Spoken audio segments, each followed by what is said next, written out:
di balik misa. Pada bulan Ramadan, seluruh umat Muslim melaksanakan puasa sebagai ibadah wajib.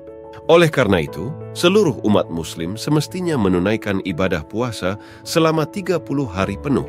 Namun dalam hal ini, terdapat pengecualian bagi kaum wanita. Meskipun begitu, terdapat beberapa golongan orang yang tidak diwajibkan berpuasa. Seperti orang yang menginjak usia lansia dengan kondisi fisik yang tidak kuat menjalankan ibadah puasa, orang yang sedang sakit, wanita hamil dan menyusui, serta wanita yang sedang haid atau menstruasi.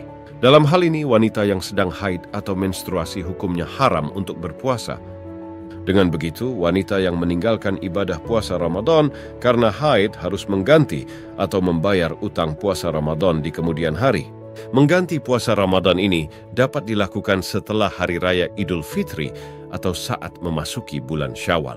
Namun bagaimana hukum jika telat mengganti atau qadha puasa hingga Ramadan tiba? Sebagai ibadah wajib, tentu Anda perlu memperhatikan bagaimana aturan hukum telat qadha puasa hingga Ramadan tiba.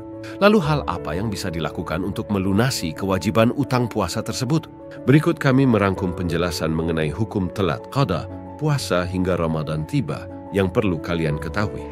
Sebelum lanjut ceritanya, kalian bisa like, komen, dan subscribe jika video ini bermanfaat. Jangan lupa untuk share agar kita semua bisa terhindar dari azabnya Allah Ta'ala.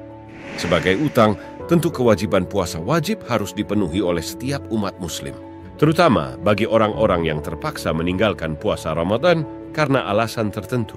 Utang puasa ini harus dibayarkan sebelum memasuki bulan Ramadan di tahun berikutnya. Namun bagaimana hukum telat qadha puasa hingga Ramadan tiba? Kondisi ini memang kerap terjadi. Seperti ketika orang sakit pada beberapa hari sebelum puasa Ramadan yang akan dilakukan, sehingga belum sempat mengganti puasa tahun lalu. Atau alasan lain seperti bersikap apatis, gegabah, atau sengaja melalaikan kewajiban qadha puasa. Dalam hal ini, puasa yang ditinggalkan sampai tiba Ramadan berikutnya dan dilakukan tanpa alasan yang sah seperti apatis atau gegabah, maka hukumnya haram atau berdosa. Sedangkan jika penangguhan tersebut diakibatkan lantaran uzur yang menghalanginya seperti sakit, maka tidak berdosa.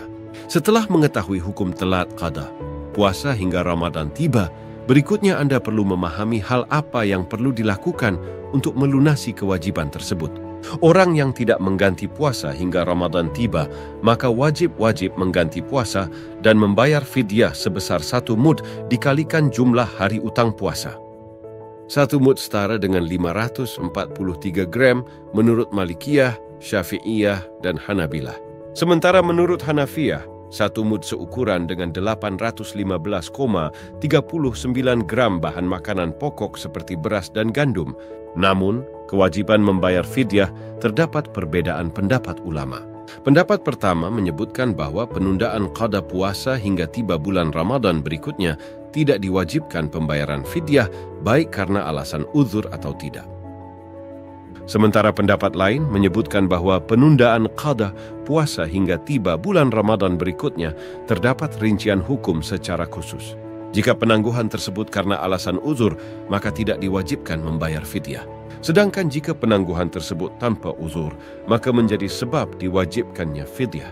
Setelah mengetahui hukum telat qadha puasa hingga Ramadan tiba, terdapat aturan lain yang perlu diperhatikan, yaitu hukum ketika jumlah hari puasa yang ditinggalkan tidak diketahui.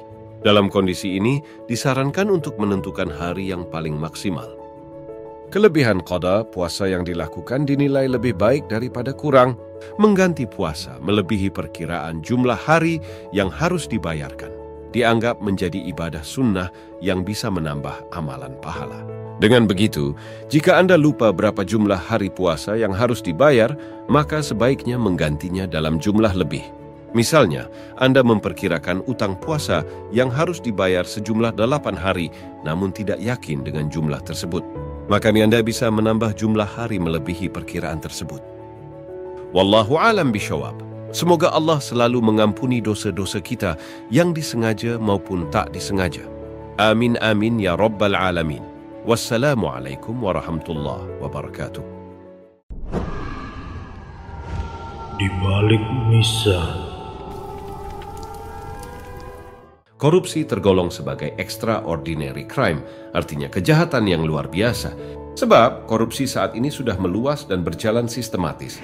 Pelaku korupsi tidak hanya melanggar hak-hak ekonomi masyarakat semata, akan tetapi juga merampas hak asasi manusia. Dari titik ini, sangatlah tepat tafsir tentang ayat 34 surat Al-A'raf yang berbunyi, setiap umat mempunyai ajal atau batas waktu. Jika ajalnya tiba, mereka tidak dapat meminta penundaan sesaat pun dan tidak dapat pula meminta percepatan. Dijelaskan pula bahwa ketentuan turunnya ajal merupakan kenyataan sejarah di mana tiap-tiap umat atau bangsa memiliki batas waktu untuk maju atau mundur, jaya atau hancur. Sedangkan ajal yang dimaksud adalah azab dari Allah Ta'ala bagi umat atau bangsa tersebut. Sebelum lanjut ceritanya, kalian bisa like, komen, dan subscribe jika video ini bermanfaat. Jangan lupa untuk share agar kita semua bisa terhindar dari azabnya Allah Ta'ala. Hal ini terjadi apabila umat atau bangsa yang telah durhaka tidak mau menerima kebenaran dan hukum-hukum Allah Ta'ala, berlaku sewenang-wenang, sekehendak nafsunya, dan tidak segan-segan mengerjakan perbuatan keji dan mungkar. Setidaknya ada dua ketentuan turunnya sebuah azab. Pertama, umat atau bangsa itu hancur dan musnah, bahkan sampai hilang dari permukaan bumi. Hal ini setidaknya dapat kita jumpai dalam malapetaka yang telah diturunkan Allah Ta'ala kepada kaum Nuh, Ad, Samud, Fir'aun, dan Luth. Umat itu telah hilang dari permukaan bumi sebab kedurhakaan dan keingkaran mereka. Mereka tidak mau menerima ajaran-ajaran yang dibawa oleh masing-masing nabi dan rasul di masanya. Padahal kehadiran nabi dan rasul tersebut telah memberikan peringatan berkali-kali.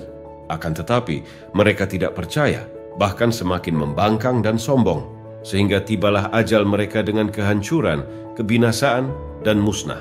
Azab yang merupakan kehancuran sebagai aman tersebut di atas hanya khusus berlaku bagi umat-umat terdahulu yang tidak akan terjadi lagi pada umat Nabi Muhammad. Sebab kedatangan Nabi Muhammad adalah rahmat bagi semua penghuni alam ini. Quran Surat Al-Anbiya ayat 107. Allah Ta'ala menurunkan azab bukan untuk menghancurkannya, sebagaimana umat atau bangsa terdahulu, melainkan hilangnya kebesaran dan kemuliaan mereka. Mereka jatuh menjadi umat yang hina, tidak ada harga dan kemuliaan lagi. Mengapa demikian? Sebab dalam realitas sejarah telah kita jumpai umat yang pada mulanya jaya, unggul, dan terhormat, namun akhirnya menjadi hina, melarat, dan tercampakkan dari peradaban dunia. Hal ini disebabkan, selain karena tidak melaksanakan syariat Allah Ta'ala, juga dipicu oleh budaya hedonisme. Mereka berfoya-foya menghamburkan harta kekayaan untuk maksiat. Para pemimpin dan penguasa serta seluruh pendukungnya berlaku sewenang-wenang, berbuat aniaya sesama manusia, menindas, menghabiskan harta umat dengan cara yang tidak benar, baik dengan korupsi maupun menipu. Yang di sisi lain penyakit syirik merebak dengan suburnya. Mereka memang menyembah Allah, tetapi juga menyembah dan lebih takut kepada makhluknya. Maka datanglah ajal umat atau bangsa itu. Mereka menjadi umat yang lemah dan hina di mata manusia, serta hina di mata Allah Ta'ala. Kedatangan azab tidak dapat ditangguhkan waktunya, walaupun hanya sesaat saja. Tidak pula dapat dimajukan. Tidak seorang pun yang tahu saat datangnya azab itu. Apakah di waktu malam atau di waktu siang? Kadang-kadang datangnya tiba-tiba, di saat umat sedang lengah, lupa daratan, bersenang-senang. Semua piranti canggih sekalipun tidak mampu memprediksi dengan presisi yang tepat kapan datangnya azab. Seandainya diketahui kapan ajal itu akan datang, tentu manusia minta ditangguhkan.